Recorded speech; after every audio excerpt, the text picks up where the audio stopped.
ঠাকুরগাঁও ১ আসনের সাবেক সংসদ সদস্য ও সাবেক পানি সম্পদ মন্ত্রী রমেশচন্দ্র সেন আর নেই। আজ শনিবার সকাল ৯টার দিকে দিনাজপুর জেলা কারাগারে হঠাৎ অসুস্থ হয়ে পড়েন তিনি।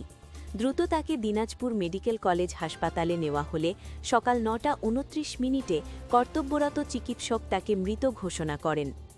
কারা কর্তৃপক্ষ জানায়, গত ১৭ আগস্ট থেকে তিনি দিনাজপুর কারাগারে ডিভিশনপ্রাপ্ত কয়েদি হিসেবে আটক ছিলেন এবং আগে থেকেই নানা শারীরিক জটিলতায় ভুগছিলেন।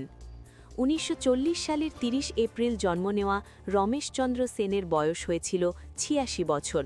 তিনি ২০০৯ থেকে ২০১৪ সাল পর্যন্ত পানি সম্পদ মন্ত্রীর দায়িত্ব পালন করেন এবং একাধিকবার ঠাকুরগাঁও ১ আসন থেকে সংসদ সদস্য নির্বাচিত হন। তার মৃত্যুতে শোক জানিয়েছেন বিএনপির মহাসচিব মির্জা ফখরুল ইসলাম আলমগীর। তিনি শোকবার্তায় পরিবারের প্রতি গভীর সমবেদনা জানান।